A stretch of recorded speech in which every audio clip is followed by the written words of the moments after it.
Pakistani media का reaction देखते हैं। वीडियो को लाइक और चैनल को सब्सक्राइब कर लें।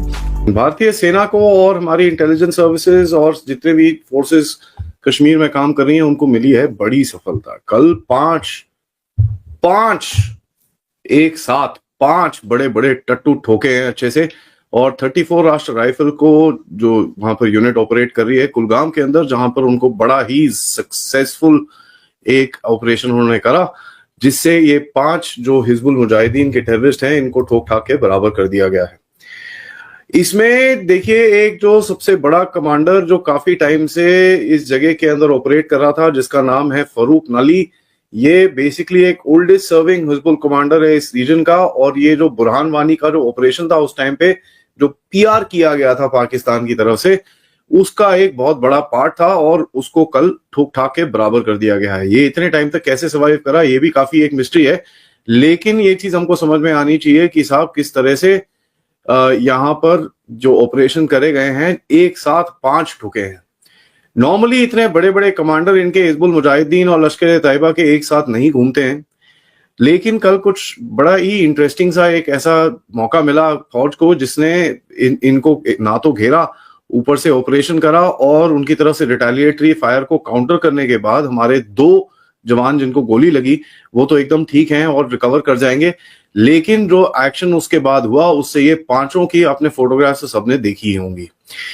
इनका तो मतलब छल्ली छल्ली करके एकदम हालत खराब करके इनको ठोका गया और बहुत ही बढ़िया ऑपरेशन कल जो कंक्लूड हुआ। आई सैल्यूट द फोर्सेस किस तरह से ये ऑपरेशन को करा गया, एंड बहुत ही बढ़िया। It's a matter of pride that हमारी आर्म फोर्सेस इतना अच्छा काम करती हैं।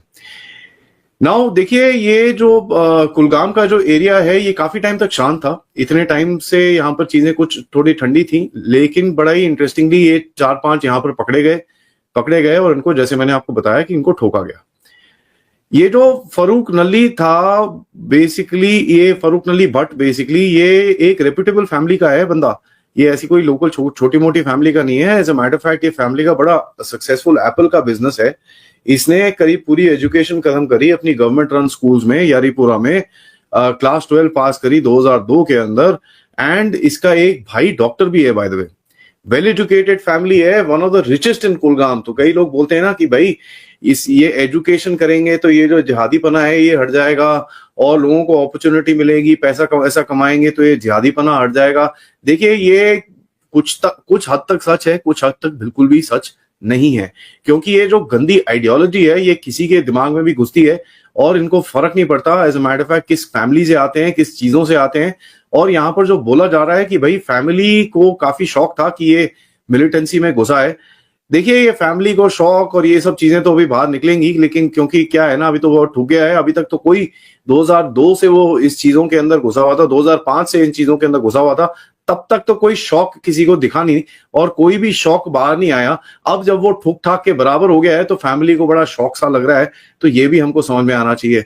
अब देखिए जिस तरह से ऑपरेशंस चल रहे हैं जम्मू कश्मीर के अंदर, यहाँ पर तो हमको बड़ा क्लियरली पता है कि जो भी टेररिस्ट और जितने भी उसके OGW एसोसिएट्स हो ये पकड़े जाते हैं, उनका घर घूर उठा लिया जाता है, उनका घर बर्बाद कर दिया जाता है, उनकी पूरी प्रॉपर्टी जब्त की जाती है। तो ऑब्वियसली ये फैमिली को पता है कि यार इससे बचना है तो इसको जरा थोड़ा साइड करना पड़ेगा हमको, नहीं तो हमारी प्रॉपर्टी जितनी भी है वो भी साथ में जाएगी। बट इन एनी केस ये फैमिलीज को थोड़ा सी अकल आनी चाहिए कि साहब जो आप टेररिस्ट उठाओ, ठीक है ये थोड़ा सर्वाइव कर गया, लेकिन एवरेज इनका लाइफ स्पैन 6 महीने से ज्यादा नहीं है, ठीक है। और यहाँ पर भट्ट के बारे में आपको एक और चीज बताऊं, क्योंकि इसके जितने भी हिजबुल मुजाहिदीन के कमांडर काफी ठुके जा रहे हैं, तो 2022 में इसने हिजबुल मुजाहिदीन का ऑपरेशन का इंचार्ज बना था और उसके बाद 2024 में ये ठुक गया। तो ये चीज आपको बड़ी क्लियरली समझ में आनी चाहिए। ये सामने नहीं आ रहा था, ठीक है, क्योंकि इसको पता था भाई सामने आ गया तो लड़ने की कैपेसिटी इसके पास है नहीं, ठुक जाएगा तो फिर आप पता ही है जन्नत में या जहां पर मर्जी जाने की इसकी जो ड्रीम है वो तो पूरी तरह से पूरी हो गई है। अब पाकिस्तान चाइना को कह रहा है कि अगर आपने गवादा रखना, अच्छा, तो आप हमारी हेल्प करें to acquire second strike capability under the सी।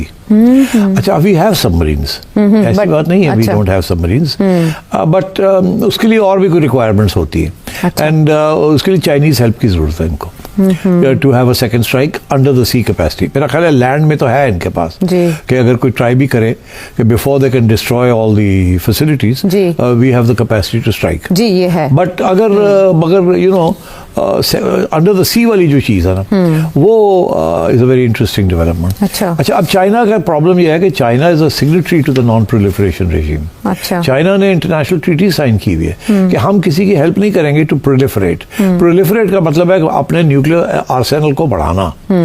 आप कोई खुद बढ़ाना चाहे बढ़ा ले, मगर चाइना हेल्प नहीं करेगा। ठीक है, तो आप अपने न्यूक्लियर आर्सेनल को, मतलब 30 बॉम्ब है तो 40 नहीं आपको हेल्प नहीं करेगा कि आप 40 बना लें। तो इसलिए मेरा ख्याल है कि वहाँ प्रॉब्लम आ रही है। China is under pressure from Pakistan कि हमें आप second strike capacity under the sea Gwadar रख लें। मतलब उसका ये होगा कि फिर ये है कि हमारी सबमरीन्स जो हैं, if they are armed with nuclear weapons, तो वो they will be able to dock at Gwadar if Gwadar is under your control. हमारे कंट्रोल में है फिर तो नो इशू, तो हमारी आ जाएंगी। अगर आपके कंट्रोल में है तो फिर हमें गारंटी तो दें कि you will not stop us. तो अब वो चाइना इज रिलक्टेंट। अच्छा, तो इसलिए थोड़ी सी टेंशन हुई हुई है between China and Pakistan on this issue.